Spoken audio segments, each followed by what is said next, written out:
Hey, everybody.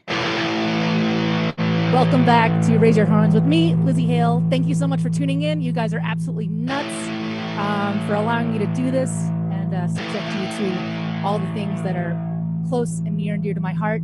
But thank you so much for joining me. I'm just going to start right in rocking, all right? I'm in love with somebody. I found someone who completes me. I'm in love with somebody. Oh yeah. And it's not you. Read my finger, what you gonna do? See, these lips are all done talking to you. I don't mean to bruise your ego, but I've had you nailed down for so long I don't see your name on my tattoo. You understand? It's been a long time coming. It's for the best. No offense, I'm in love with somebody. I found someone who completes me. I'm in love with somebody. Oh yeah. And it's not you. I know who you think you are. Sorry I've turned you on, and I'm kissing you. Oh, lots of whiskey and cigarettes, not enough to make me forget. I got someone who has raised the bar. Heard it all before. Stop spinning your wheels, show you the door. No hard feelings, I'm in love with somebody. I found someone who completes me. I'm in love with somebody. Oh yeah. And it's not you.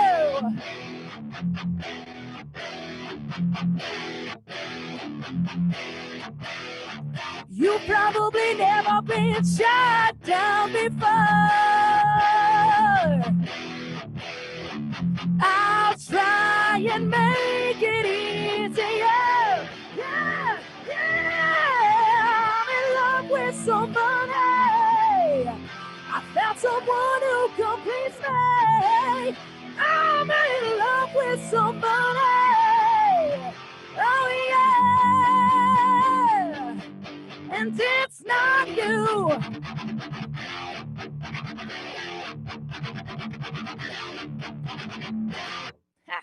Something like that. So how's everyone doing, man? It's still crazy. We're still doing it. I hope everyone's staying home and staying safe and staying connected with everyone. I've been having such amazing conversations with all of you guys, everybody in our freak family, our fan base. How you guys doing?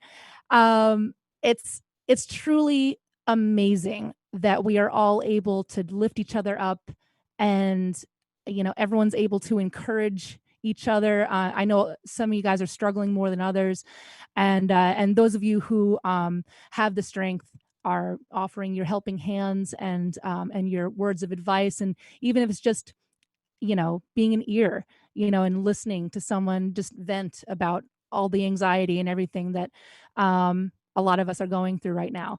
I have an amazing story to tell that kind of popped up this week. So those of you who know me and my band, Hailstorm, my guitar player is actually an amazing photographer, and he's been doing this for years. And because I'm always around, I'm usually the subject of a lot of those photos, whether I like it or not. And I don't know if you can see actually the photo, but there's a photo that he posted a little while ago, and I don't know if you can see that up there. It's a little blurry, but it's basically me at a fair that we were headlining last year, and I'm eating a corn dog. It's kind of, it's a fun photo. And he ended up getting this message on his page from a Savannah Caitlin, and she writes, it's an emotional thing to be able to, even in a small way, touch somebody's life. So Savannah writes, I just wish Hailstorm knew how many times they saved my life. without even trying. When Joe took this picture after he posted it, I saw it. And at the time, I had not eaten in almost 2 days. I struggled with my body image a lot, and I figured not eating would make me skinnier. I drank a lot of water, but I just ended up getting sick after about 72 hours of going without food. So I didn't tell anyone. And once I had eaten again, I had started crying because I realized that I've been struggling with an eating disorder, as people say. But I saw this picture, and looking at this picture reminds me that I have to eat and stay healthy. If this picture didn't exist, I probably would be very sick and not eating. So thank you so much. To me, that was so amazing and emotional because, I mean, it's just it's a picture that you put up and of your travels, and to be able to touch somebody's life like that and maybe make them think about, their life in a different way, and how they're, what they're struggling with and how they're coping, and maybe giving them some different coping mechanisms. Um, since we had my little brother on last week and we had a lot of fun, but we didn't really get into any interaction and any Q&A. So I kind of took it upon myself to via Twitter just kind of put it out there for anybody. Ask me anything, anything goes. And I got some really amazing questions here. So I think I'm just going to like dive into that if you guys don't mind, because this is actually pretty fun. So first off is from our good friend Tara. Hi, Tara. And Rock DNA photo. And she writes, Lzzy, how important is it to you to be a mental health advocate during this crisis? Tara, I think it's extremely important. And like I was kind of talking about before, if you are able to lend an ear or a helping hand, or to donate, if you are one of the ones that are thriving and healthy and just keeping it together during all of this, I think it's very important to be a mental health advocate, and I think it's important to not only lift the stigma that goes along with mental health, because everybody that has been touched in some way or another, or knows somebody that is struggling with mental illness. So I think it's very important for, and I know I keep harping on this, but for everyone to kind of realize and talk about it, and realize that you're not alone. It's not just you. It can feel that way. I absolutely have anxiety and bouts of depression, and I've dealt with that my entire life. But sometimes it can feel like you're the only person in the world that actually is going through what you're going through, but you're not. I am, and millions of other people are as well. So I think it's extremely important, and I'd like to encourage all of you to do the same if you can. Um, let's see. Here's a fun one. So Casper STM writes, um, are you the same as me in that some of the shit that I used to hate pre-COVID-19, like endless grocery shopping, etc., now has me singing "I Miss the Misery"? Absolutely, absolutely. All of the tasks, even like sitting in traffic, just like, or taking the recycling out. The other day, we braved the outside in order to take our many wine bottles to the recycling. And probably about 50 feet away, there was another woman at the recycling place. And she just smiled so big at me because we couldn't, obviously we can't interact with each other, but she was just like it was the first time she had seen another human in a long time. So we waved and smiled. And but yeah, absolutely. All of those things that used to be, just a pain in my ass to do, I'm kind of missing those things now. I'm missing getting out and, even if it was just grocery shopping. Killer. So my next one here is from Carl Fenlon. And he says, when you hear stories about how your music has helped people through some of their darkest times, how does that impact you? It's amazing. It's amazing. That's the power of music, man. I never, when I first started this band, like I said, I was 13 years old. I was doing it mainly because it felt good to me, and because it was something that was just, I don't know, it was a primal need that I needed to be here and doing this. But you never start out thinking like, oh, I'm going to write some song that changes somebody's life, or compels them to get it tattooed on their arm. You never expect those things to happen. Um, but I'm extremely humbled to have the opportunity to take all of these things, because I write as a form of therapy as well. Whatever I'm going through, I write about it, and it helps me get through my problems. So it's in a way, I guess, a way for me to take something that was hard for me and some of my darkness and turn it into something beautiful that might help somebody feel like they're not so alone. I've gotten so many letters about so many songs, that, even when I'm writing it, you don't think that, this silly song that you wrote would do anything for anybody, or, or help anybody out. But I've gotten so many letters that have proven proven that it is helping people. And so I don't know, I feel so incredibly lucky and humbled to be in this position. And let me clarify, it's not about me, and it's not about any of the rock stars that you see. It's about all of us. We're all in this together, and that is the beautiful power of music. It really is. So I think it's amazing that some of my songs can help some of you guys out. Let's see. This one is from K Styles. After all these years, do you ever get nervous on stage? It never shows, but I'm still curious. Um, yeah, in a way, I do. It's not freaking out, scared anymore. It used to be. I was a very shy child. I know that's hard to. that's that. Even my parents are like, "Who are you?"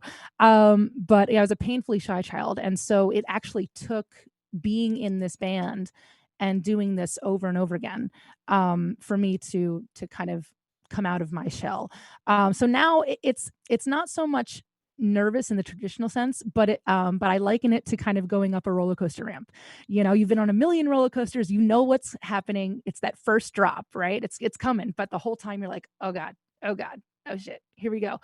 And but I like that feeling now, because it's kind of, if I don't get that feeling, that like alertness, and like, almost like, I don't know, this surge of adrenaline right before I go on, then I'm not doing it right. So I don't mind having a little bit of that, what I like to call beautiful panic. Something related to that, rock music lover, Freak for Life, ended up writing me and said, "Can you give me some advice on not caring what people think and performing in front of people?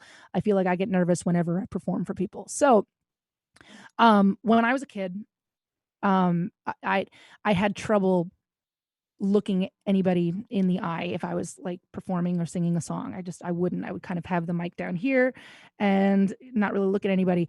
And I forget who gave me this advice, but it really worked for me. As in, pick out one person, just one person. And I know this is going to sound really weird and creepy, but just stare them down. Don't think about it like it's all these people looking at you. Just pick one person, and you use it kind of like a staring contest. You remember those when we were kids, like see who's going to break first. And 9 times out of 10, unless they're trying to be an asshole, the other person always would look away. And so it would give me this kind of surge of almost power, or dominance over, over, not over the person, but over my fear. So then, as soon as they would look away, I would go to the next person and stare them down, which must have been really awkward and creepy, because at the time I was like 15 years old in bars doing this. And it must have been hard for some people. I apologize if any of you guys were that. But that's something, obviously, that you can do. But in the broad sense of it, it's practice. It's doing it over and over again until you don't feel like you're so out of place up there. Because I remember, the first, probably the first year or so that we were performing as a band, I didn't feel like the stage was home yet. It was something that I had to combat.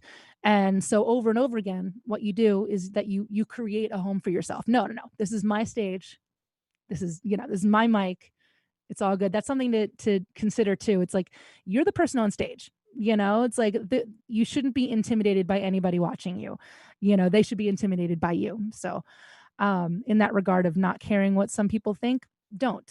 All that matters is your opinion of yourself. That you practiced, that you did everything that you can, you warmed up, whatever, ready, rock show. And that's all you can do. Don't worry about what anybody thinks, or if anyone's judging you, or if anyone's going to like what you do.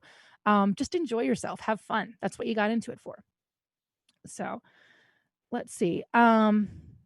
This one is from Barbara Leonard, and it says, "I love listening to your stripped versions of your songs. We just put out, actually, you can watch it on YouTube as well. Some stripped down versions of some of our songs off of our latest album, Vicious." And she says, "I really connect with Chemicals and Heart of Novocaine. Can you share your inspiration? And I love how you speak for those that hurt and have mental illness like me. You make a difference." Well, thank you, Barbara. So with Chemicals, I think that was one of those songs that I wrote when I was kind of going through a hard time with my own mental stability. And sometimes you can feel like you're just absolutely insane. You can feel like, well, it's just me, and I'm going out of my mind, and this is my life now. I guess this is the hole that I have to live in.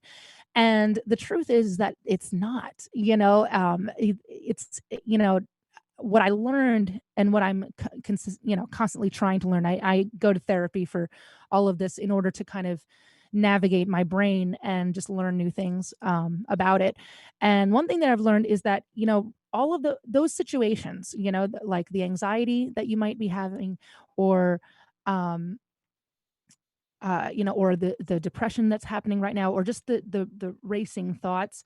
All they are is this. It's just an object. It's something that you can look at, and it's a reaction. It's an emotional reaction. And so when my therapist was telling me about that, and it made me feel this sense of relief. Like, okay, maybe I don't have to be it doesn't have to define me. I guess my mental state does not have to define me, and I am my own person, and I can regain control. This isn't going to be forever.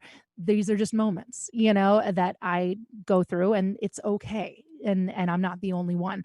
So I ended up writing Chemicals about that, and just my own, manic situation, and Heart of Novocaine. For me, I know a lot of other people have told me their own versions of what it says to them. But Heart of Novocaine was actually, I was going through a really hard time with with a friend of mine, somebody that I trusted, and that I thought had my back, and then realized that the entire time that was not the case. They were just out for themselves, and they were, just kind of, I don't, they would always make everything about them.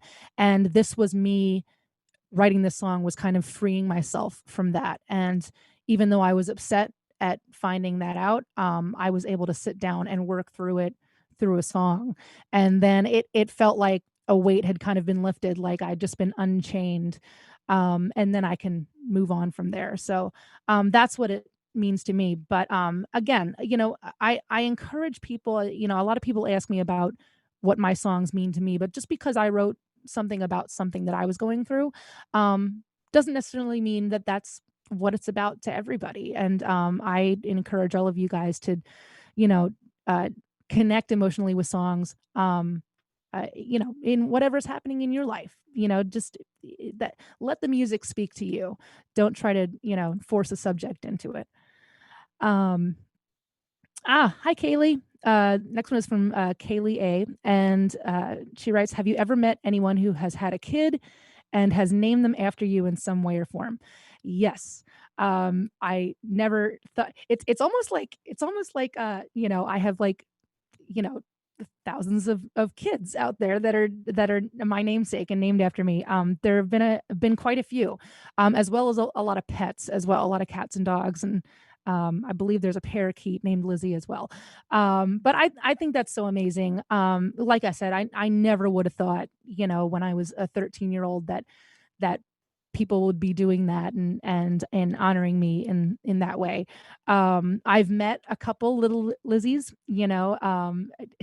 and I've also gotten a lot of people in meet and greets that have asked me while they were pregnant, whether I would mind um, them naming their daughter after me, or and actually there's one little boy who he has Lizzie in his name, but it's I think it's Andrew Lizzie, but Lizzie's the middle name, which I think is really cool. So yeah, keep it coming. I'm honored. Absolutely.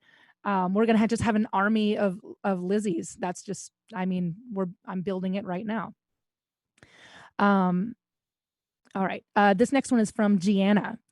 And Gianna writes, do you write or create something every day during these times, or do you just enjoy doing nothing and being lazy sometimes? Um, Gianna, it's actually both. Um, I, I, I've put myself into a routine, which has absolutely helped with the anxiety and um, the shut in feelings. So I literally I wake up and I exercise, and I make my coffee, I have a shower, and I make sure that I create something every day. I don't necessarily have to finish something every day, but I create something every day, because I feel like for me it gives me that sense of accomplishment, but it's also I'm writing as a form of joy as well, so it's not just to write another record as a career choice and like, having there really is no deadlines anymore. So it's actually kind of freeing. And I would like to encourage anybody who is creative, and especially, if you're a musician. I mean, we are in actually an advantage right now because the industry has kind of stopped, nothing is moving forward.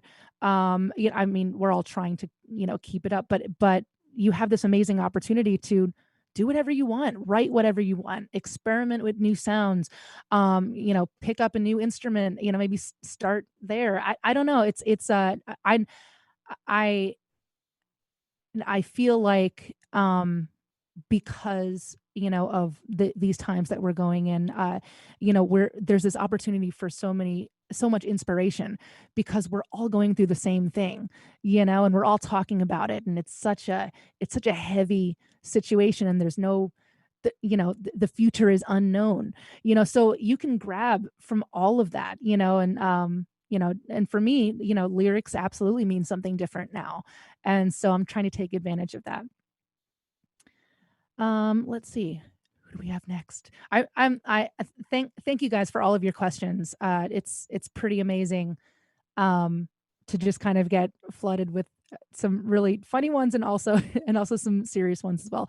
Let's go to a funny one actually.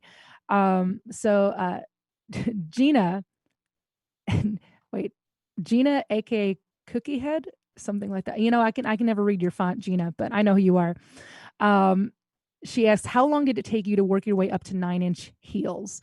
So if any of you guys have ever been to one of our shows, pretty much since I was 16, I've been rocking out in high heels.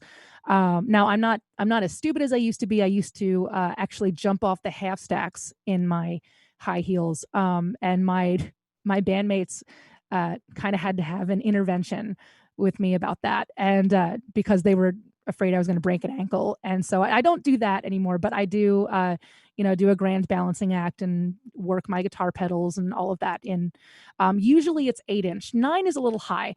9-inch heels are for horizontal use only. You take those to bed. 9 inches are a little high.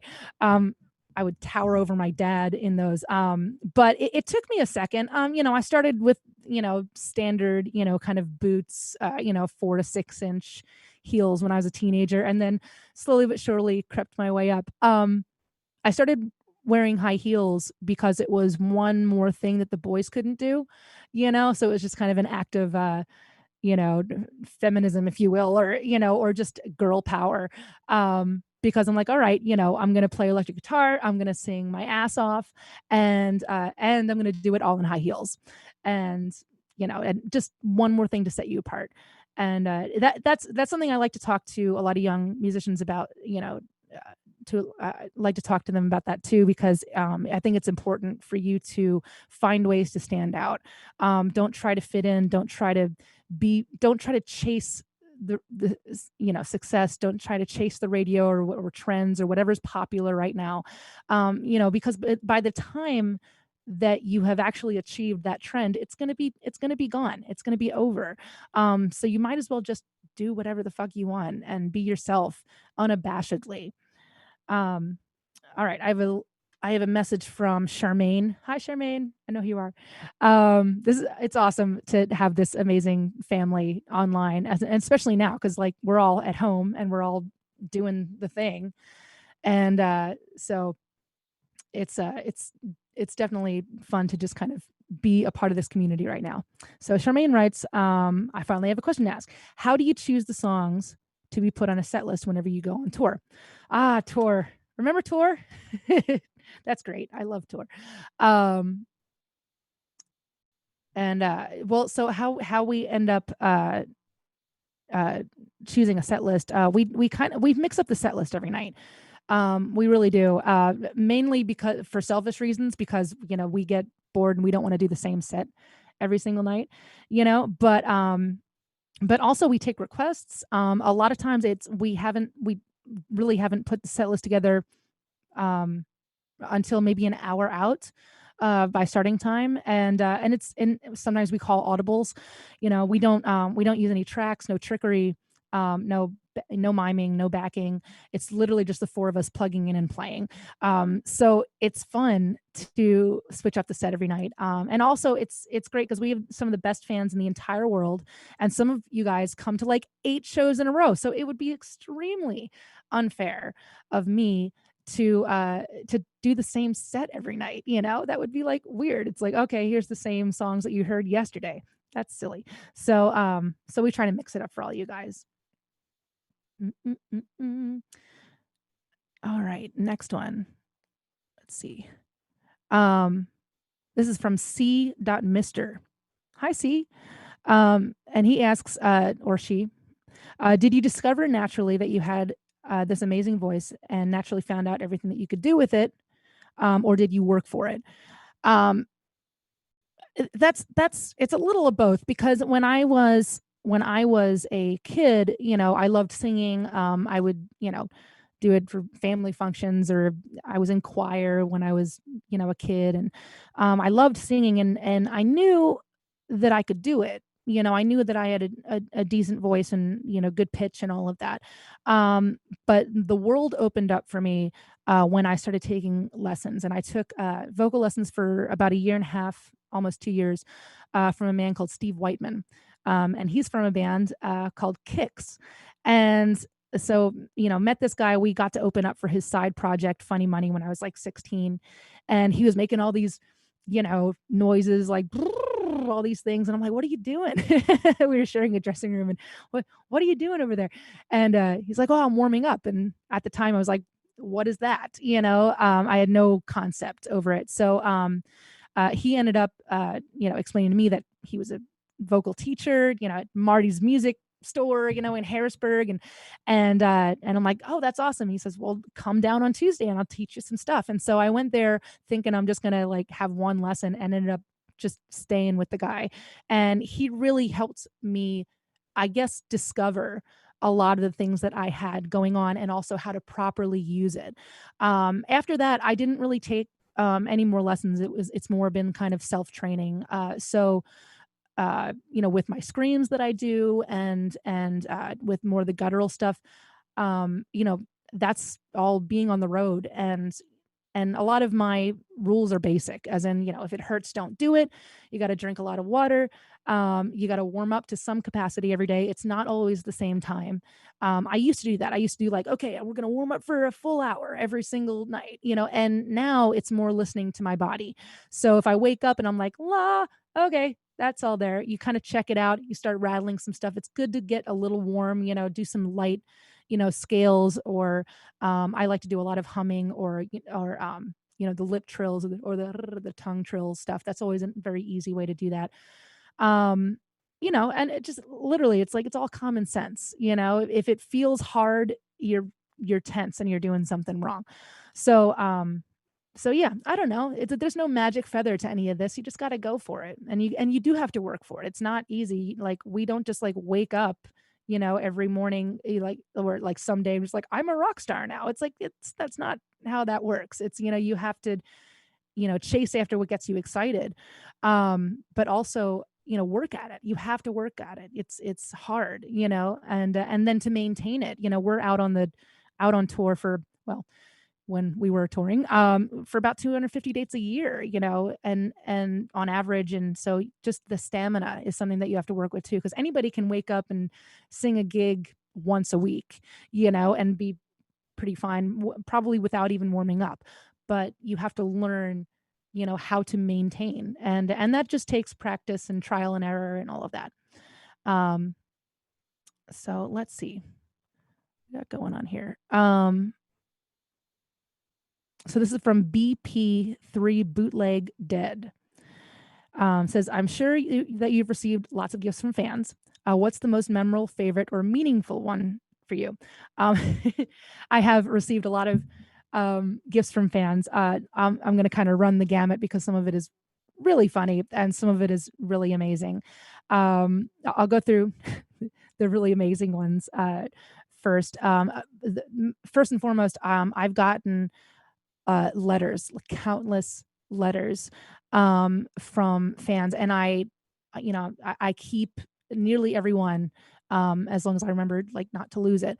But I have a box upstairs in my house, and it's just filled with these beautiful, beautiful letters. This one time, this girl, she will remain nameless, privacy and all, but amazing fan that we've had for years and years and years. And she was going through a difficult time in her life, and she took the time for, I think it was over the course of a year, um, to write me a diary. So instead of Dear Diary, it was Dear Lzzy, and took me through this journey of this. I think it was almost a year of her life. Every single day was different, and she's just talking to me, kind of a one-sided conversation. And I thought that was the most beautiful thing, and I still have it. And just the fact that somebody would, you know, I don't know, want to open up, in that way with me, is pretty amazing. So that was the one of the coolest and most heartfelt ones. I've also gotten a lot of crazy ones. I've gotten boxer shorts, a couple of those. Whether they were used or not, I could not tell, but yeah, got a couple of those. Um, let's see what else.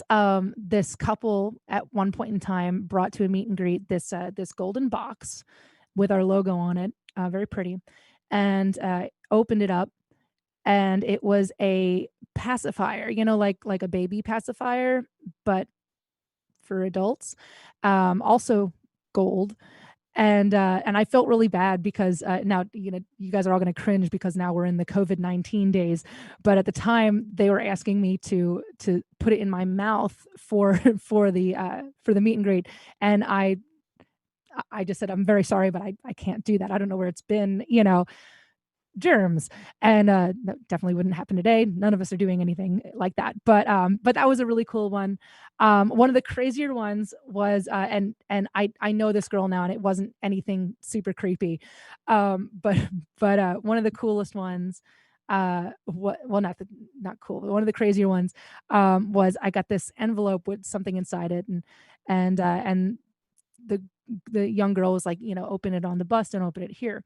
And so basically I opened it up, and it was a tampon, and with a note saying, the next time that like Shark Week happens, will you use that and then tweet me so I can feel a little closer to you? And I literally died laughing for like the next 2 days every time I thought about that. I wonder if I have that anywhere. You said, I never, I didn't use it. The plan was foiled before it was even began. But that was an interesting one. Uh, one letter that I ended up getting from a fan, and we still keep in touch to this day. And this is the power of music right here. Is honestly, she gave me this little box. This other young girl. She gave me this little box, And inside of this box was a razor, like a safety razor thing. And the note said, will you throw this away for me? Because I've been using it to self-harm for a couple years, and this is my razor. And as soon as you throw it away, tweet me at this address and tell me. And from that moment on, I will vow never to self-harm again. And so I did this for her. I threw away her razor in our bus trash can, and I tweeted her. I said it's done. It's over. And now I get almost a yearly update from this young woman. Just she's clean, and she's been clean ever since. And what a beautiful thing to be a part of. Um, just having that connection with somebody and being able to help, even in if it's just, here, throw this away for me. So that was pretty cool. All right, let's see here. We're gonna go into next question. Is from Freya, and she asks, "Is the song In Your Room a personal experience?" Um, my husband thinks it's a relationship you had with a woman, because women don't talk to guys like that. um, it actually our song In Your Room actually isn't about a romantic relationship at all. It was actually a song that I was writing for my mother, um, because she was going through kind of a hard time, and being a little bit of just introverted, and I wanted to write her a song to kind of remind her that I'm here for her, and that I always will be.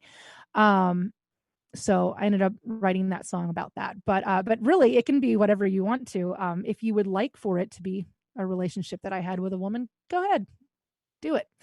Um, Actually, it's funny. I should probably play that song for you around now, huh? What do you think?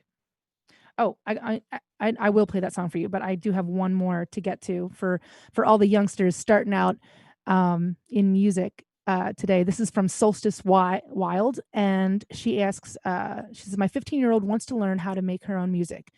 She doesn't know guitar, piano, or drums, but I'm getting her voice lessons. What else can I do to prepare her? I'm a single mom in retail, so I'm kind of broke."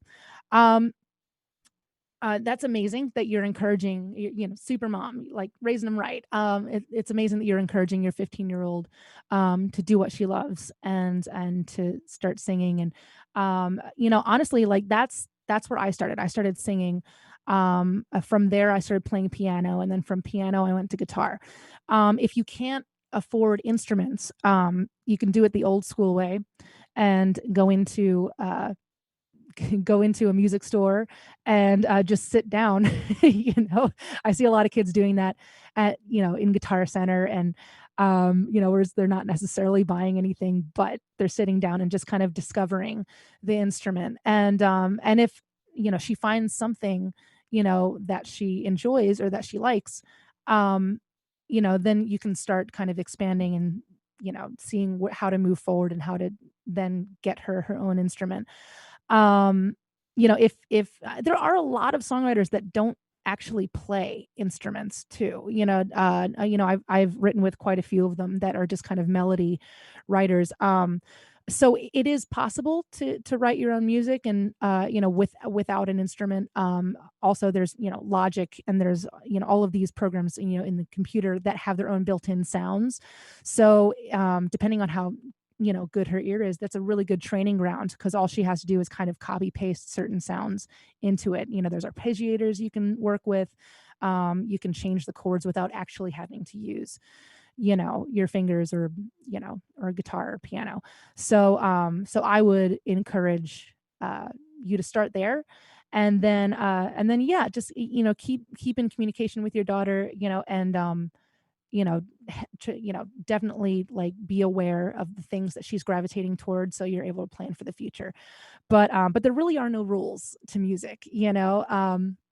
Some of the most amazing legendary musicians don't even know what a scale is, or maybe they don't even know what notes or chords are, and they're using it as shapes. It's all about how you discover, what, and how you chase after whatever gets you excited. um so I'm going to put the questions down for a second and going back to um, uh, Freya's request for In Your Room and talking about how she likes that song, I'm going to attempt to play that for you right now.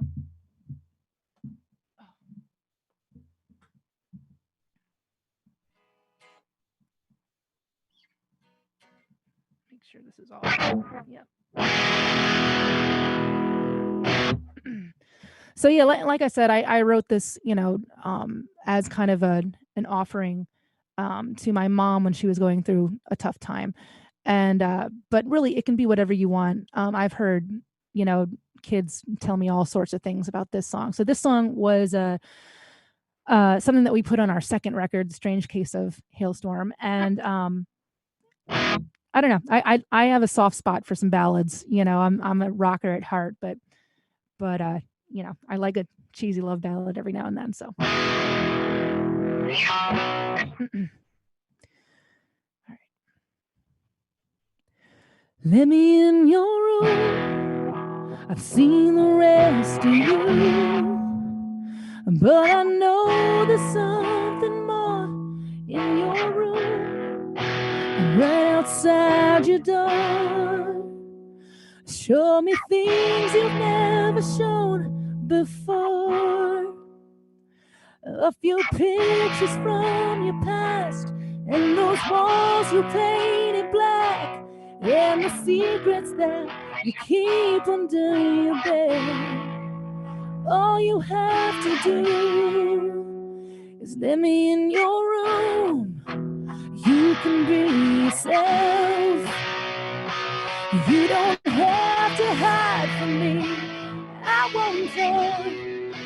I know everyone you've ever trusted has let you down, and you don't want to come out and show me a few pictures from your past, and those walls you painted black, and the secrets that you keep under your bed. All you have to do is let me in your room.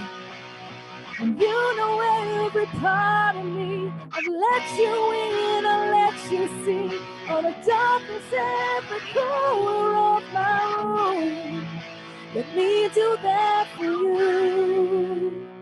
And tell me all about your past, why you painted those walls black.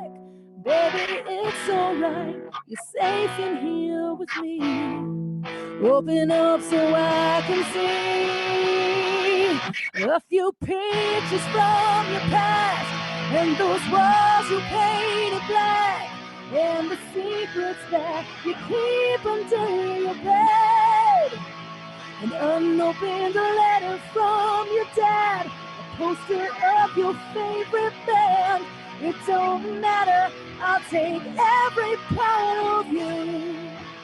All you have to do is let me in your room. Let me in your room. Yeah, rocking out. I gotta tell you guys how incredibly fulfilling and wonderful it is that you are all here with me and allowing me to take this time to just, talk and express things that are just on my mind. And I hope you know that the inspiration absolutely comes full circle. Um, and this is just it's the beauty of it all, man. This is amazing. This power of music is why we're all connected. It's why we all know each other and why we're able to share, some of our secrets or some of our joy and offer a helping hand if anyone needs it or an air embrace now that we're we're all like stuck at home. I'm hugging all of you, but it's just it's a beautiful thing to be a part of.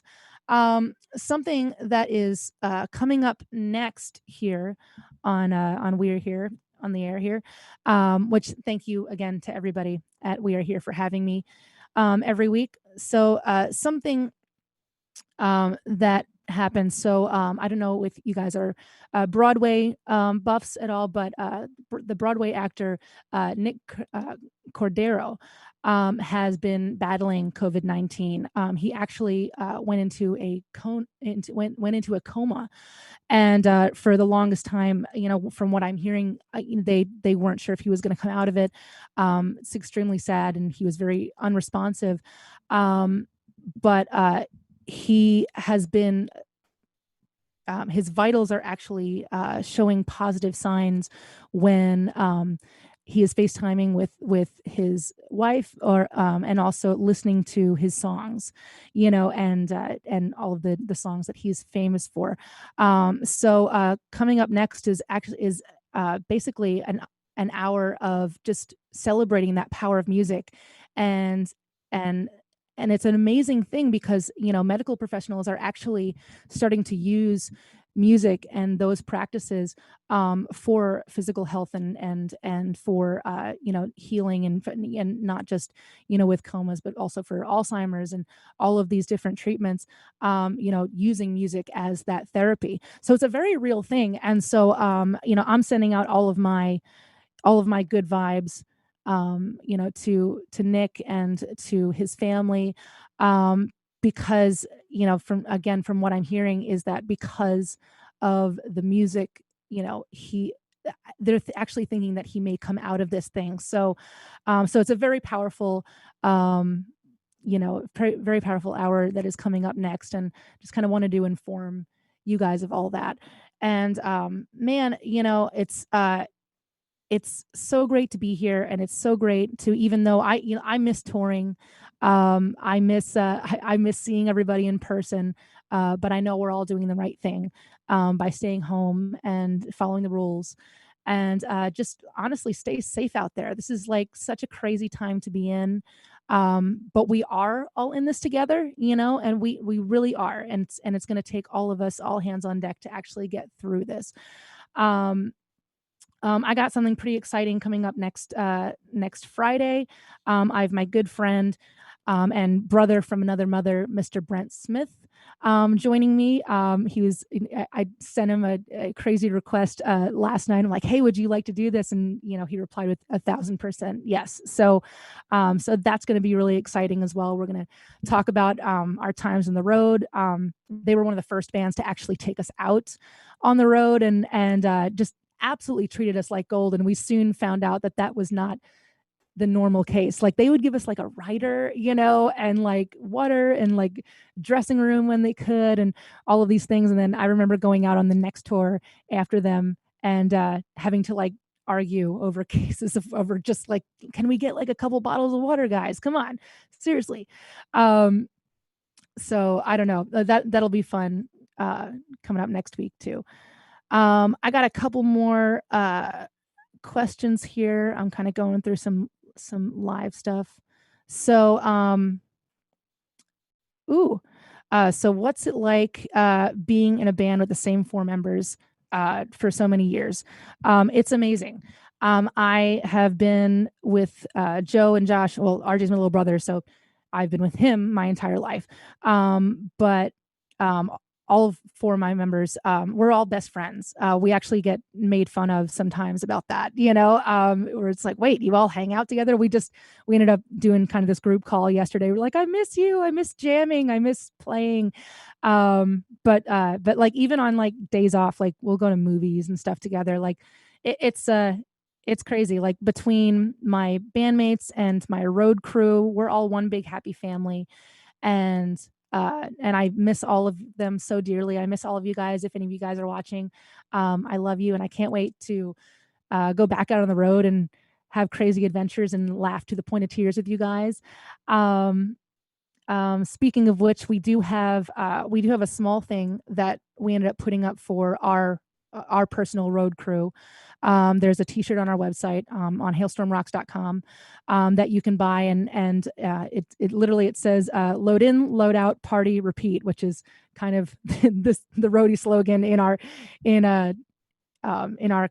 camp. So and all the proceeds go to our crew, and just making sure that no matter how long this whole thing lasts, that they get a little bit of a leg up and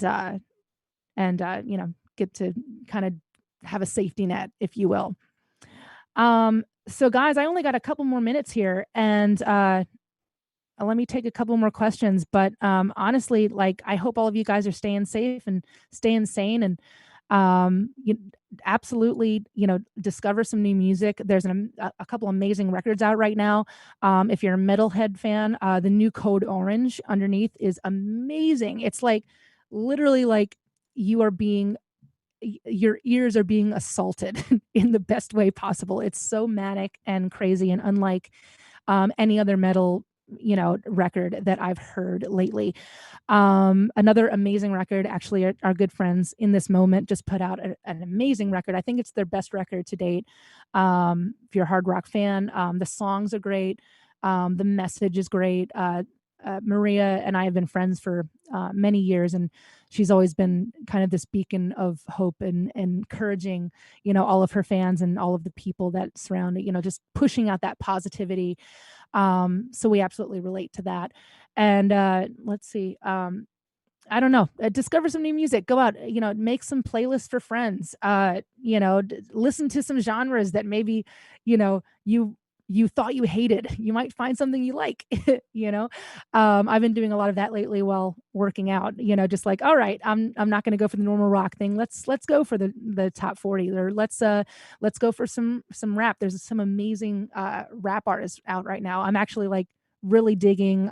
There's a song called Diamonds off of the Birds of Prey soundtrack by Megan Thee Stallion, and I forget who's guesting, but it's a I don't know why it's just become such a guilty pleasure song for me, and so I encourage you to check that out too. Stay tuned, because up next, like I said, is just a full hour celebrating the power of music, and we're setting all of our encouragement and love and good vibes out to Nick Cordero right now.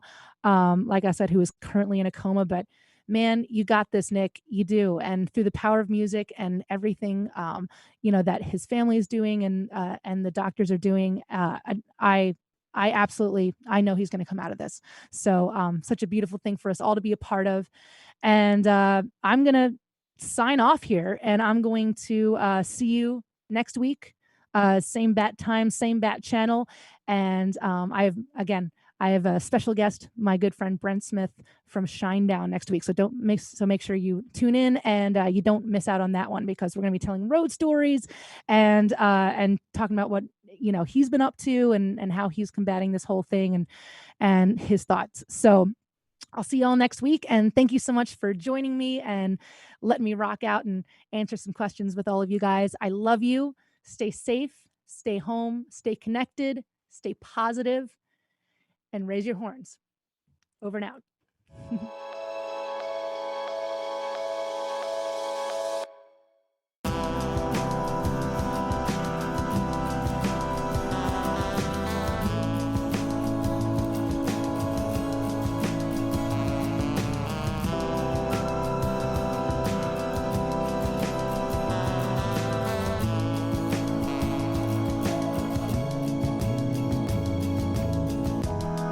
Let's move it, go.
Hey, welcome to We Are Here. I'm a co-founder of We Are Here with my amazing partner Linda Perry, who was on earlier today, and we decided to take a few minutes here to talk about something that's happening within our own community with a dear friend, it's pretty interesting that I've been seeing a really positive in what could be perceived as very negative and down time. I'm seeing some positive outcome, and one is community coming together, artists coming together, people coming together, the power of focused energy, the strength of music and art. Um, I want to introduce my dear friends Maddox and Matt Weaver. We're partners together. Matt is the original producer and still producer of Rock of Ages. Maddox has been played guitar in a band. Kel Hanna has played in Rock of Ages for many years. We have over the last year really bonded. We built a big facility in Hollywood. It's now closed right now.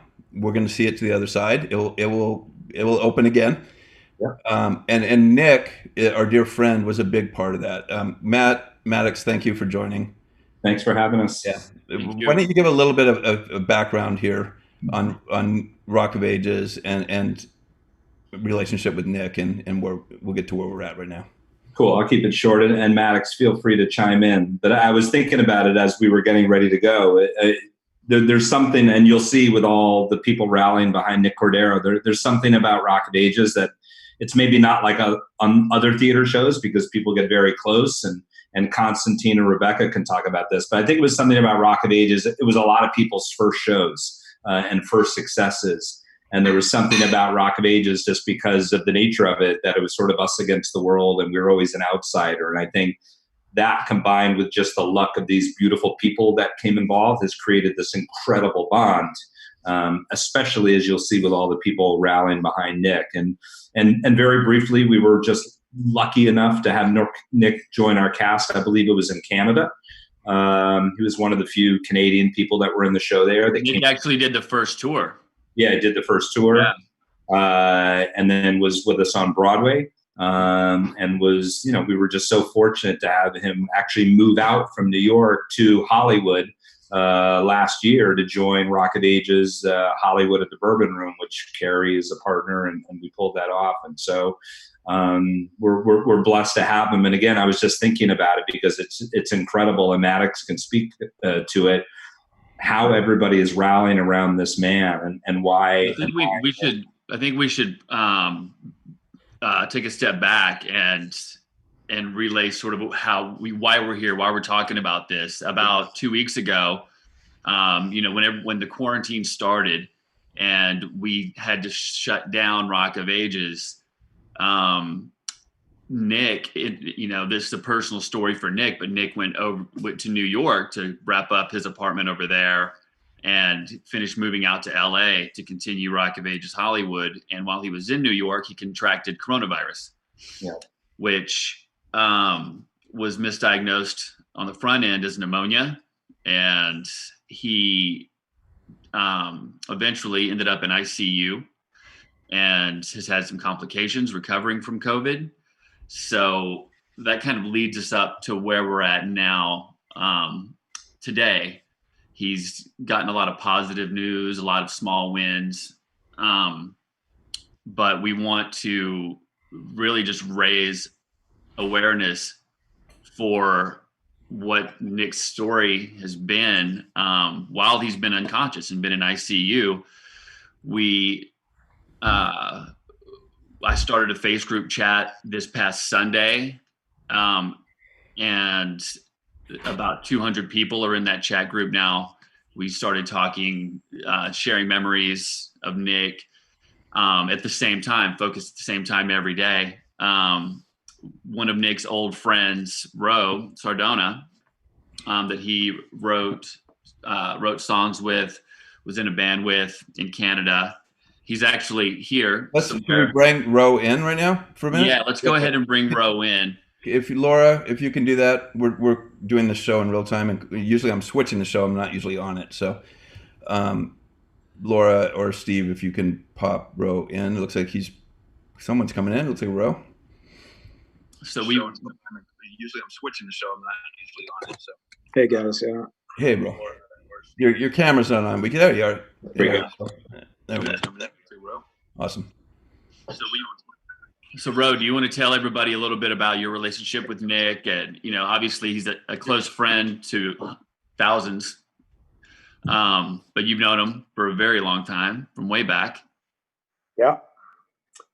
Nick and I go way back for sure. He's probably one of my dearest friends. Nick and I have been writing songs together for about 20 years now.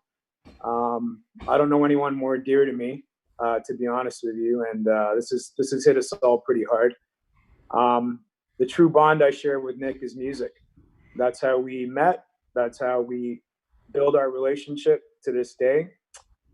Nick and I we're gearing up to share some new music with the world, and we're still ready to do that. I think music's the great healer, and I'm pleased to get this music out there now, so that everybody can kind of be close to him and share along. Ro and Nick and I were meeting. In fact, I was waiting for stems to come for songs to get into maybe some production notes and take it to the next level. And we're still going to do that. I think maybe we jump into Danny, our amazing friend Danny, who's been very helpful in social media and video editing, and just the guy's a wonder kid. Everyone's a kid when you get to be my age. He cut together a little montage of Nick's photos, some of his career highlights, family photos of Nick, against a song that you did together with Nick. You wrote and produced with Nick, right? That's right, Carrie. This is a song that we're going to share with you. It's called "We Need a Miracle," and I can't help but think, when you look at the lyrics of this song, I don't think any of us could have imagined the premonition that this content had. The vision was where, the world is, when we wrote this was before COVID. And even at that time, Nick and I felt like, there's something on the horizon here. The world needs a little bit of a rally. And lo and behold, the situation we all find ourselves in today, the song took on a whole new meaning. And hence it's been getting a lot of play right now. So Again, I feel it's a song that carries a message. It's a rally cry. We want it to be an anthem. And Nick and I always believed in the spirit of music changing consciousness. And I think that's what's happening right here, right now with this community. We're trying to will this guy back to it, and the mass consciousness is helping.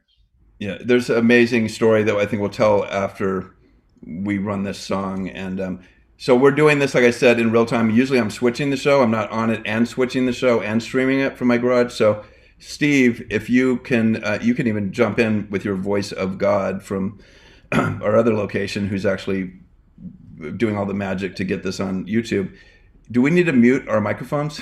No, we're Or good. can you go ahead and play it? We're good. We can, yeah, just Okay. we're ready All to right, go. so why don't we go ahead and do that and play that the song that we just discussed, and I think we'll see some amazing images of Nick, and then we can come back and we're gonna have some guests. We'll have some amazing people that are gonna join after the song, talk about Nick and working with Nick, and tell this amazing story of a man who is still with us and hitting with some positive energy right now, is making some big change. Feel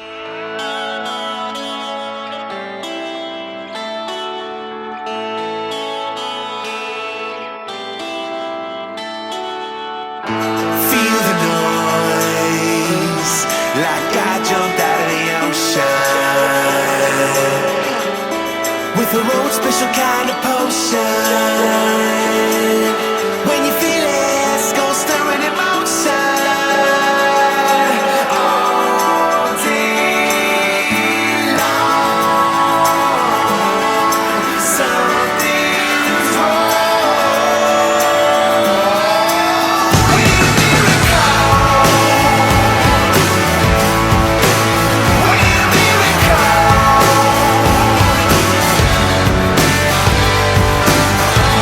Make a choice. Is it peacetime or revolution? Are you a problem or a solution? Make sure you mean it. It's your contribution. Think you're strong, but you're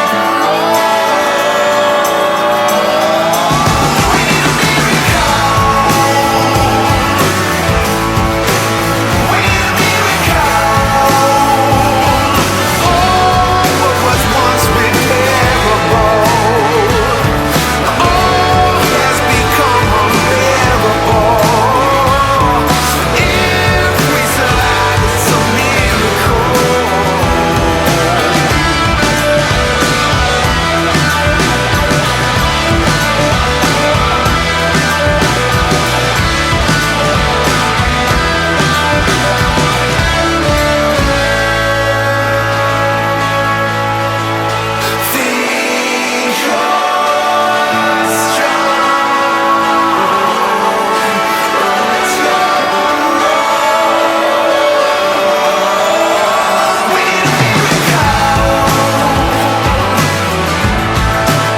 we need a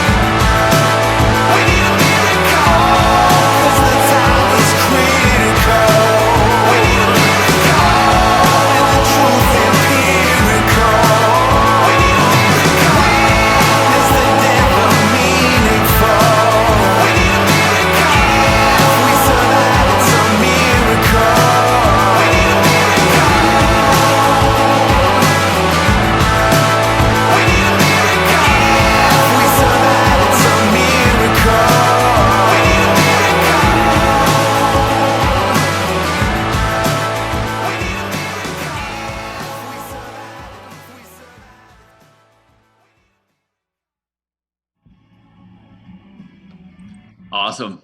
Awesome. That is a great tune. And I get chills every time I hear that tune. It gives me chills. I think that this is a good time to bring in somebody that's very close to me and has been for over 10 years, somebody that's very, very close to Nick in the Broadway community. Nick not only is an incredible musician, Nick Cordero is an incredible actor. He's a laundry list of huge Broadway shows, Tony nominated. But I want to bring in a good friend of Nick's named Constantine Maroulis, who was in Rock of Ages with Nick. Take it away, Constantine. What's happening, everyone? Thank you, Maddox. It's crazy to be all brought together with such an event like this, but it's been wonderful to connect with everyone again about our buddy, our brother, Nick Cordero. I first met Nick Cordero. We opened Rock of Ages 2008, late summer, off Broadway. Then on Broadway, spring 2009, big hit. You know, was everywhere, just like the greatest year of our lives. We were gonna put a tour out on the road. We had the greatest original cast. I was like, oh my God, how can we have another cast of this show? You know, we've been together so long. We helped build this show all together. And I remember walking into, I was still starring in the show after the Tonys and all of that stuff, but rehearsing, I was set to rehearse a tour at the same time, while still in the show, and while I was going to have a baby. All of this crazy stuff was happening. I remember walking into rehearsal day one, and I'm 6'3". Okay. And I saw this massive guy, Nick Cordero, who's got to be 6'5". He's massive. Turns out we have the exact same birthday. We became quickly just best friends. We had the greatest tour. That cast, I cherish all of my relationships. I never thought that, you know, even performance wise and artistically, we could ever top the original cast, but we brought such a magic together. We took the country by storm. We were on, you know, late night shows and crazy tours, and we played rock shows, you know, after the musical would come down, we'd hit a local club, and, you know, the guys in the band would play a show, and Nick would be the front man, and we just got so close. His voice, his generosity. Yeah, I know, bro. And you know, when I heard, you know, look, we've all been through so many emotions with this over the last couple of weeks, but his dear wife, his son Elvis, we can't forget that, you know, they have been just, you know, bowled over by this event, and yet so much positivity and so much good vibes out there for this guy. And we've been on this roller coaster. You know, he was doing fine, he was doing well, he was strong, and then, you know, he crashed pretty hard one night, and we didn't know what was going to happen, and we've all been together. And you know, it's just been beautiful to see everyone rallying and this positivity, as you spoke of. You know, I don't know. He's such a warrior. He's such a champion. I know that he's going to come out of this. He's got this amazing wife and family that's going to help him through this when he wakes up, and we all know he's going to. You know, he's just been through so much. His body, even though he's such a big guy, I can't help but think how much he's endured. And really, you know, I don't want to take all of your time, but I love this guy. We all do. He's I mean, who else could impact the entire country, take the world really by storm? Fans from all over the world, friends, colleagues, you know, the entire Broadway and music community have really been impacted by this. It's been wonderful to, you know, hear his music, although it's quite new, and everyone respond to it. And I just know, you know, he's going to be so bowled over by the love when he wakes up, and we're able to see him and bring him back from this place. Yeah. I don't know, man. He's just such a great guy, and you're going to meet so many awesome people. So every day, you know, Amanda, she's just incredible. Amanda Klutz, of course, his wife, you know, great actress, dancer, but fitness guru, and just healthy life coach of unicorn positivity. I mean, just a wonderful person, and great gal. And, you know, so she's rallied this hashtag Wake Up Nick, you know, sort of movement. And every day at 6 p.m. Eastern and 3 p.m. Pacific, we've rallied, and we've played his music, and we've danced, and we posted it. And it's like you can feel the whole world really connecting. And he's responded, you know, and without going into too much of the family's details, he's responding. He hears her, and it's incredible. Yeah, that gives me absolute chills, and I'm totally aligned with it. You know, it's definitely the the crystal hippie in me, I guess. But it totally, I am seeing it. I'm feeling it. I literally have chills right now talking about it. The community has rallied around music and focused positive energy. And, you know, there's FaceTimes happening where vitals are changing in a positive way. And we're seeing this amazing reaction to people focusing their energy on love and a positive outcome around music in this case and a song. I think we should bring some more friends in right now and we can sort of talk about that, what's happening right now, because some people here may know what's happening and others might be hearing it for the first time, but it's magic. It really is. Who do we have in the waiting room right now? I think we have my first Sherry on the road for the first national tour. We had this incredible cast, incredible tour, great company, great swings, great band members. So many great people are tuning in, you know, from Meg and Sean Janess, and this next gal, super talented actress, singer, vocalist, Rebecca Falconberry. She and Nick are very close, and we all are, and we'd love to hear from her and just some things about Nick. Sure. Why don't you guys riff with Rebecca? I'm going to hide my video for a minute to make sure that we have all the music and video Cool. queued up. I'll wait and say hi to Rebecca, and then I feel that she's coming here. We got to She's turn coming. on the video. I think she's in the I made Bahamas. it. All right. In the Bahamas. Yeah. She's probably quarantined with her family There's on Rebecca. the island somewhere. Am I in? Yeah. Thank you Are for you there, joining. Ma? Hi, guys. What's up, Rebecca?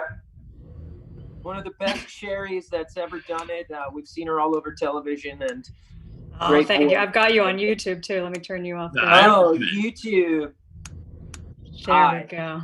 Okay. Hi, guys. Got 18 devices working. I know. Hi. I'm watching the YouTube while I'm on the Zoom call, while I'm with Maddox on my phone, so I don't miss you.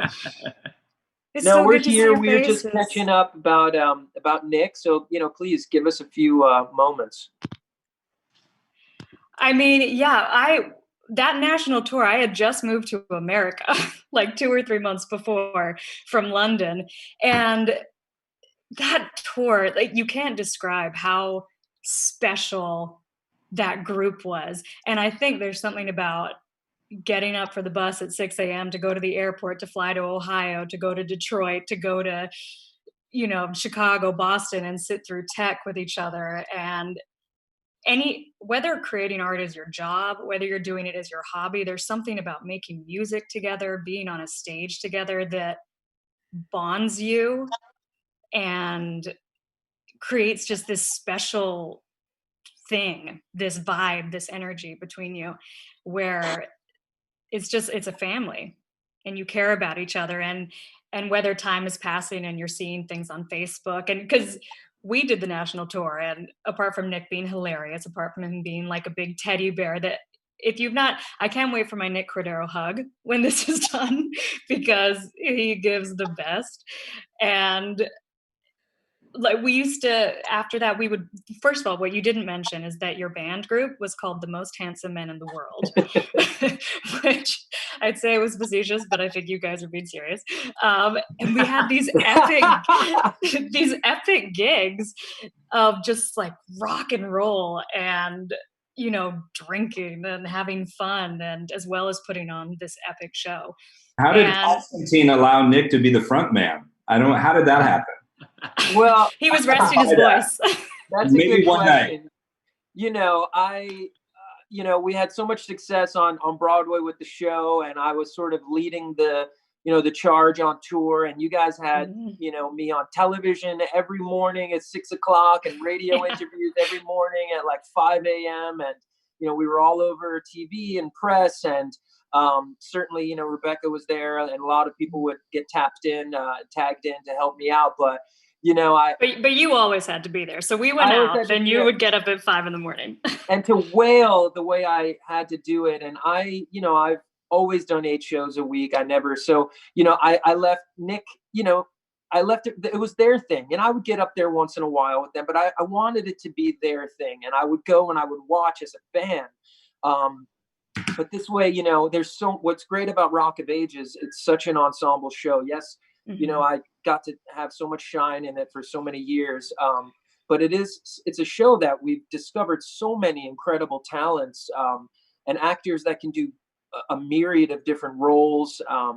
So many people have been close to Nick, and he was seamless with every cast that he worked with and all of that. So I just think it was a time for them to do their thing, and we all, you know, we were doing decent sit downs, so we would be living with each other. And what was it called when we would go through the airport, and whoever was late because they got too wasted the night before, they had to wear the dildo through the airport.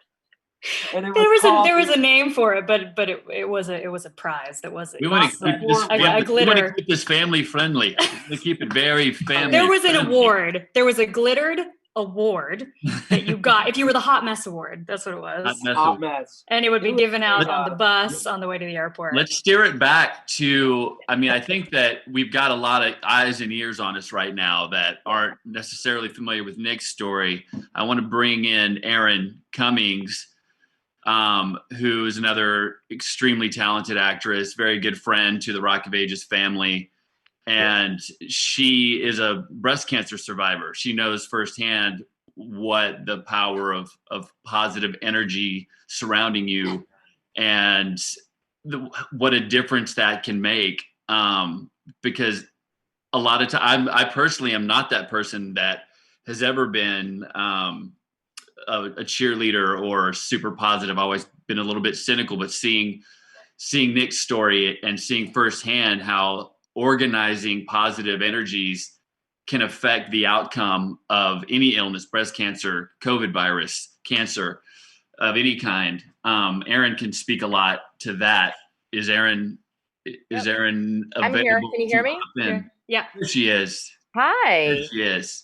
Hi. So thank you, Maddox, and thanks for bringing me into this call. My name is Erin Cummings, and I met Maddox and Constantine and Rebecca, and I didn't meet Matt, but he and I have texted a lot recently.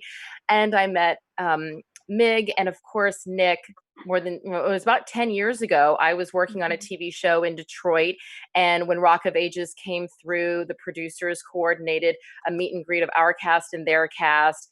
I hung out. I saw the most handsome men in the world Monday night perform. And I think I probably saw the show like 4 times that week, and have continued to stay in touch with Maddox and with Nick over the years. I was so excited to reunite with Nick again at the opening night here in Los Angeles at the Bourbon Room, thanks to Maddox's invitation.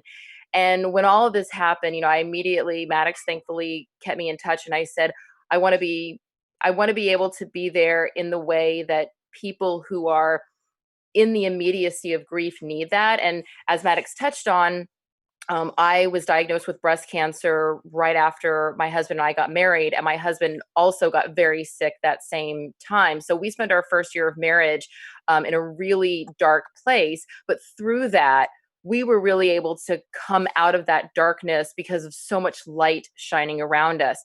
So us being on the other side of that, we've been able to go see Amanda and share some of our experiences and how they're relatable. And one of the things that my husband actually came up with the idea to do is to compile videos. There's so many people as an artist, especially when you're, as these guys have done, as you've toured around the world, you meet so many people. You do shows in this city, you move to New York, you move to Los Angeles, you're touring the world, you come from another place. Nick's world of people is so vast and wide, and everybody is feeling this sense of helplessness of wanting to do something. And there's only so many gift baskets you can send to Amanda. There's only so many toilet paper rolls that one can have during a quarantine. And so my husband Tom and I decided to think outside of the box and come up with another way for people to feel like they could be part of the healing process. And so we also knew that when Nick wakes up, he's not going to immediately be able to come home. He's still going to be stuck there in ICU, and he's going to be really bored. So we thought, what else, what can we do to give him something to look at and to know that there's been so much happening around him? So we've reached out, thanks to the help of Maddox and Amanda and friends and family, to a lot of people who have compiled 30-second videos. And in the editing process of now well over 100 videos, the positivity has really been able to shine through. And I feel a little selfish because so far my husband and I are the only two that have seen it. But knowing that all of these people are independently focusing their energy on sending positive energy, positive feelings towards someone who needs it. And then that collective power, as Constantine was touching on, it has the ability to move mountains. You know, obviously, top of the list, the doctors and nurses and staff at Cedars-Sinai have just been giving the most incredible medical service. I mean, he is getting top of the line treatment there, cutting edge treatments. But then there's that other level. There's that other level that we can't explain. We don't know. We just kind of have to say, we hope it works. We think it works. Whether you want to call it prayer or meditative intentions or woo-woo, it doesn't really matter. It is this collective body of people that we've now seen all over the world, as Constantine said, at a specific moment, saying, right now, we're just thinking about this person. You know, Nick really has become almost the poster child for COVID-19 at this point. He's been in all the press because he is the exact opposite of what we've all been told is the quote, you know, high risk factor. He's a young guy. He doesn't have these, you know, major health issues that anyone's aware of. He also has these powerhouse lungs as a Broadway star. And so this is really a story that's been captivating the world. And I think given a lot of people room for pause to look at how this situation might affect their own lives. And we're all living through Amanda's experience. But I love our 3 p.m. dance parties because in addition to sending that positivity to Nick, I mean, what's it done for you guys? I don't know about you, but I have been sitting in this quarantine hell of carbo loading and non-hair washing. And I think that knowing every day that I'm going to get up at 3 o'clock and I'm going to move my body and I'm going to sweat and I'm going to sing my friend's song, that makes me feel good. That makes me not want to, you know, climb down and cry in the bed and go, why is it makes me go, no, I have some power in this. I can send my positive energy out there across the world to Nick, to his family. And I think that's what's really giving each of us this feeling that we're not helpless. And then in a situation that would otherwise make us feel so, that we can contribute something.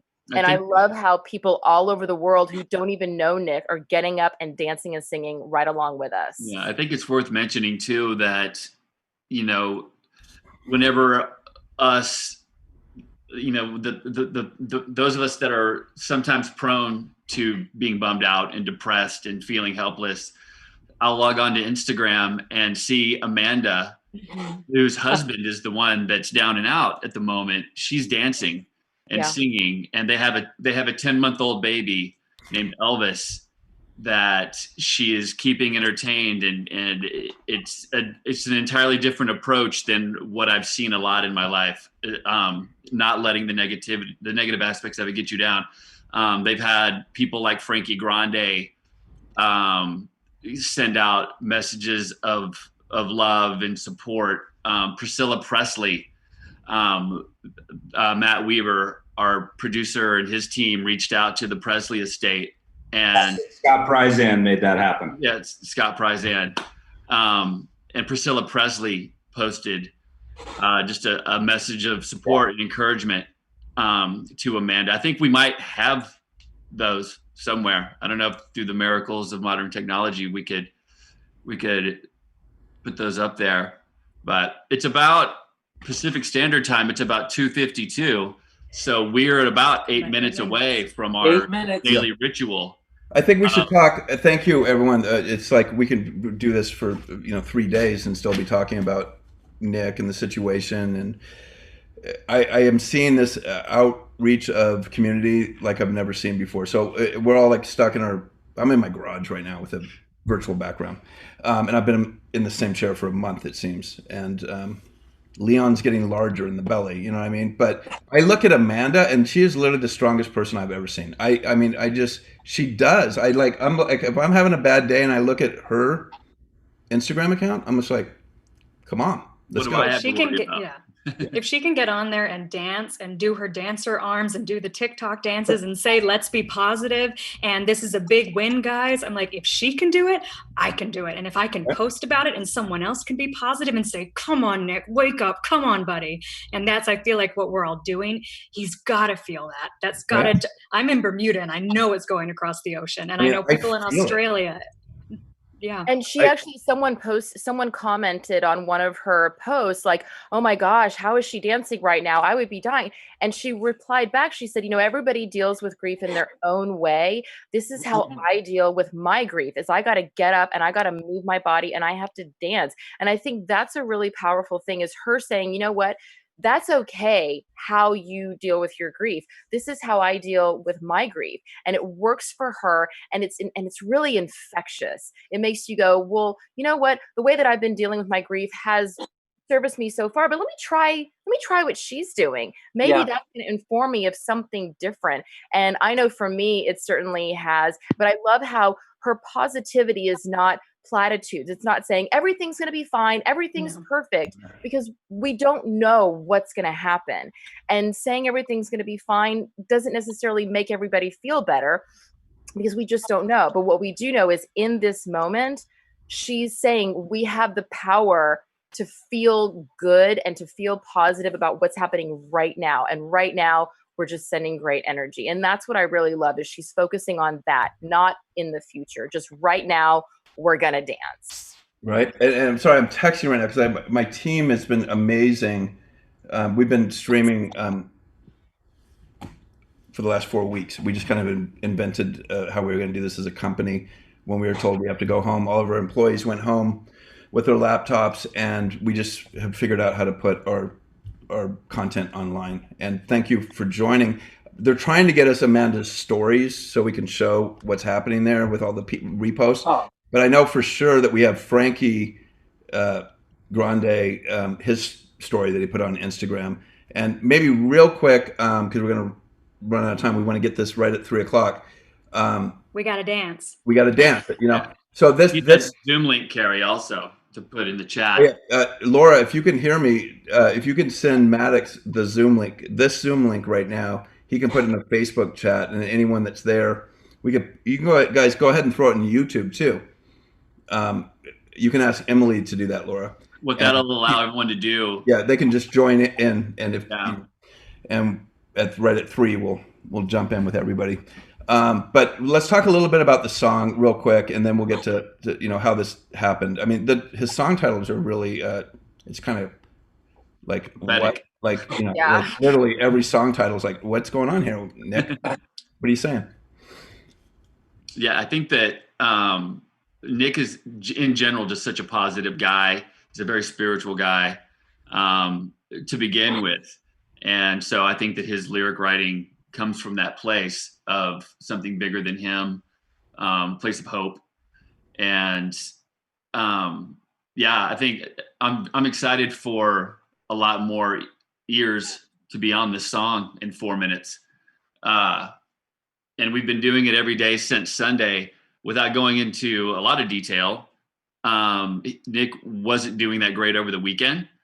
And Sunday, Amanda sent out a request for everybody at 3:00 to get together and post videos, take videos of themselves singing and dancing to a song. And at about 2:50 my time, I just decided I'm going to make a face group chat and just have everyone jump into this chat. Everybody add everybody. It ended up being over 100 people. And by 3:00, there were 100 people in that chat posting pictures, talking about memories, posting videos of them dancing to the song. Now that chat group is up over 200 people. A lot of those people hopefully are in this YouTube channel and following along right now. We got about 3 minutes. Do we want to add? Do we want to throw up maybe Frankie's message, or yeah, I can do that if you'd like. Yeah, I think it's quick. Steve, if you're there, if you can go ahead and play. We're trying to get these stories ripped, but let's go ahead and play Frankie's, and then we'll be getting close to the 3 o'clock hour. We'll play the song, and everyone will sing, dance, and jump in. And it's been really amazing to see this go down. This is my line. This is my line. Ready? Don't suffer fools and you'll be fine. He wrote this line about me. Ready? Just be yourself. You might get slapped like it's a crime. That's true. That's true. Just be yourself. You might get slapped like it's a crime, but just live your life. Yeah, that's right, Nick.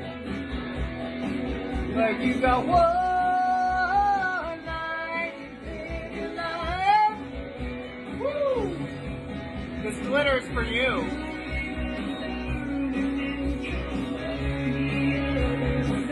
True. Wise man. Live your life. Hey, hey, hey, hey!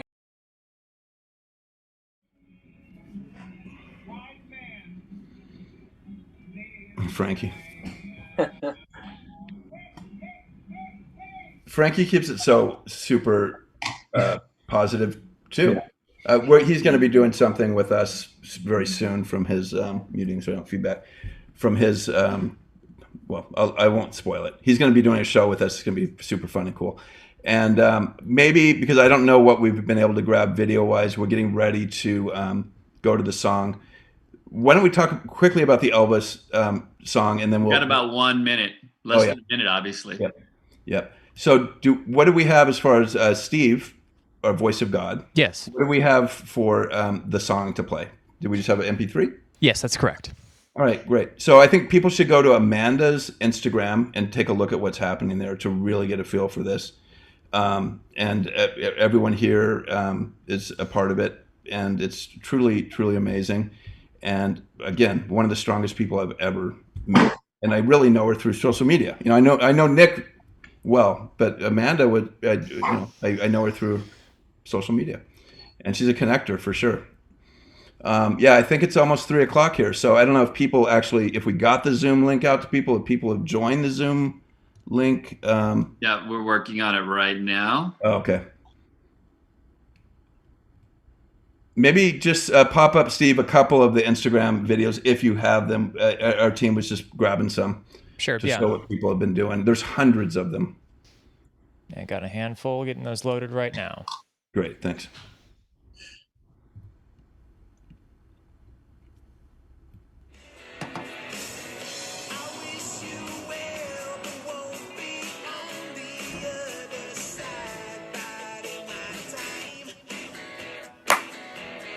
Live your life. Read a sign and just live life. Live your life. And it's all right. Live your life. 'Cause it's all right. Live your life. Like you got one night. Live your life. Like you got one night. Live your life.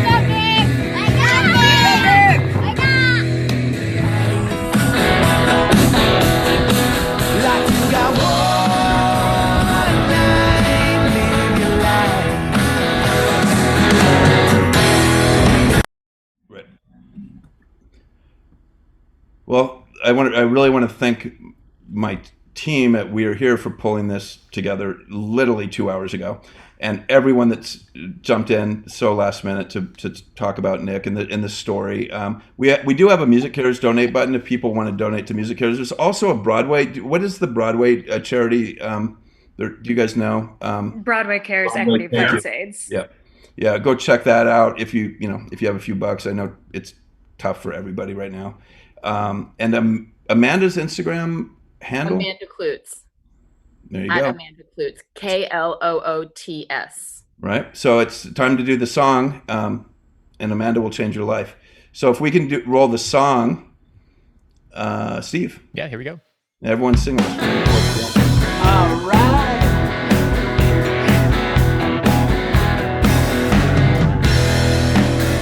This hurts like hell, but it feels right. Far as I can tell, you made your mind. I wish you well, but won't be on the other side. Biding my time. Live your life. You've got your plans, I got mine. Who understands how stars align? If one shooting past, then I'll consider it a sign that you're still alive. Live your life. And it's alright, live your life. Like you got one night, live your life. I learned the rules from a friend of mine.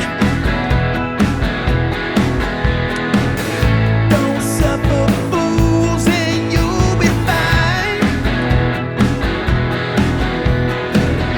Just be yourself, you might get slapped like it's a crime. Don't you bet a night.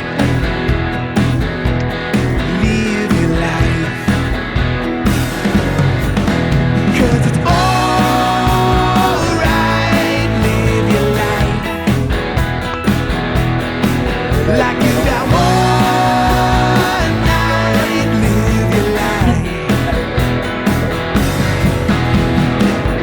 You live and learn and then come up the other side a bit more wise.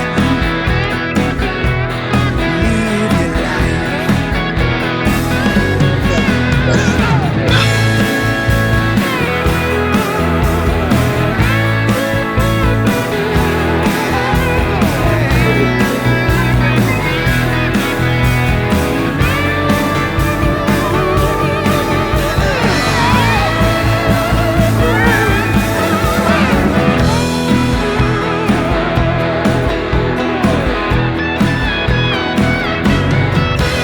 It's alright, live your life.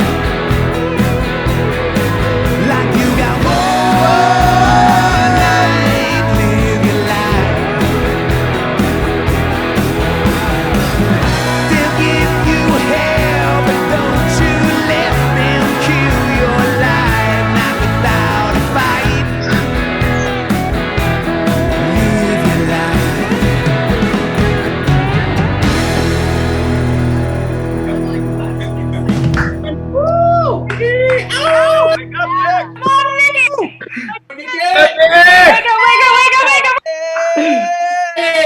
I see a lot of people are trying to join and they can't get their videos on, but thank you, everyone. Thanks, Matt. Love you all. You guys. Let's go to the next.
It's the Hale Show with Danita Sparks. Tonight's guests, David Yao, house band Luman Group, video art by Animal Charm. Here's Danita. Welcome to my show, episode 3 of the Hale Show with me, Danita Sparks. This is so exciting. I'm so happy to be here. Where is my band? Where is Luman? Luman Group. What do you mean? What do you mean? They're in the breakyard. What are they doing there? Oh, their manager's here? Oh my God. Oh my God, I tried to warn them. I told them last week. They're arguing? Oh no, okay. All right. Oh God.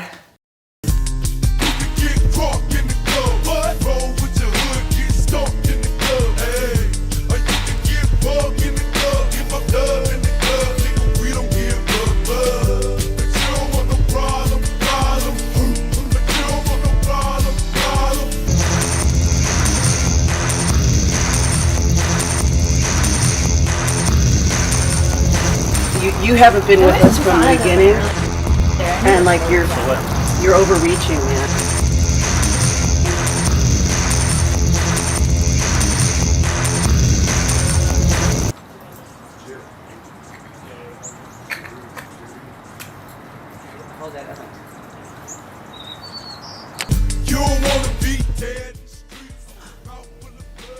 Oh my God. Okay.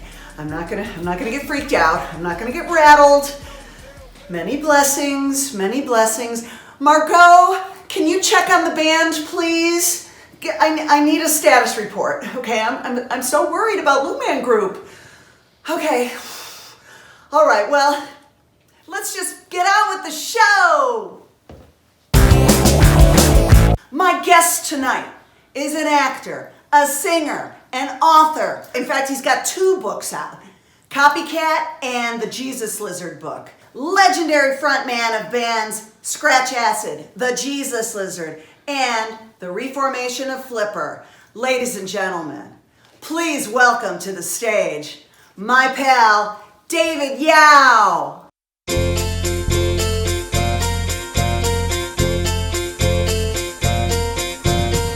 say we're young and we don't know.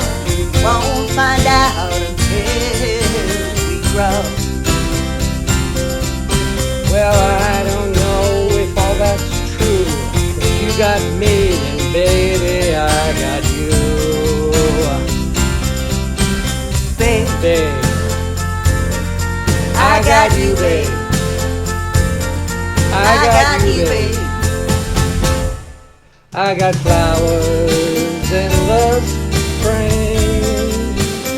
I've got you to wear my ring.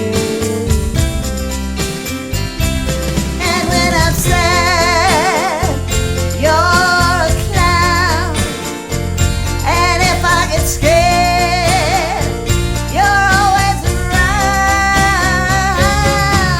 Don't let them say your hair's too long, 'cause I don't care, with you I can't do wrong.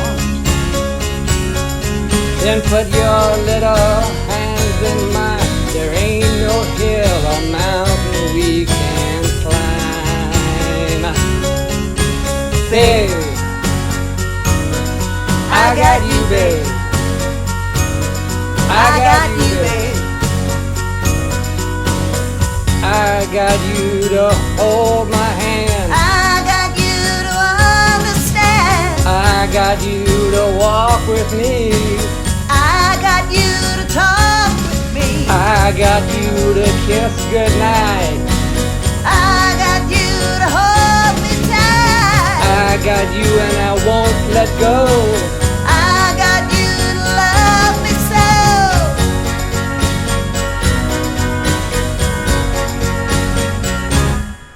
I got you, babe.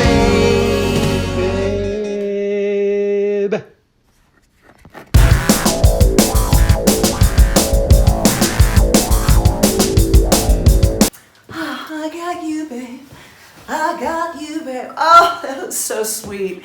I love that song. And isn't David great? I just adore him. And you know, a lot of people think he's this wild man and just a lunatic or something, but I happen to know that he's a romantic at heart. Okay, where exactly is Lou Man Group? What do you mean the managers in the green room? The managers in the green room? Headed towards the studio? Okay, you know, all right, I'm really concerned right now. I've really got to check on this, guys. Please pardon me. We've got a situation on our hands and I need to get some follow-up on this. All right. Margot, can we get the security cameras on, please? Okay, this is serious stuff. I'm concerned. Okay, you know, if he's trying to step on them artistically, I'm going to be really PO'd.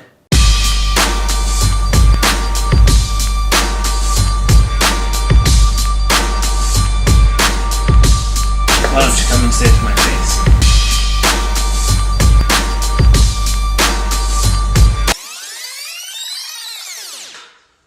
It's a little sharp. Sharp. What do you need? Sounds totally out of tune. It can't be broken. We just got it. I think it's this one. No. No, no, no, no, no. Jesus, that guy is so intense. Poor Lou Man. Oh my God, that guy is just such a litigious creep.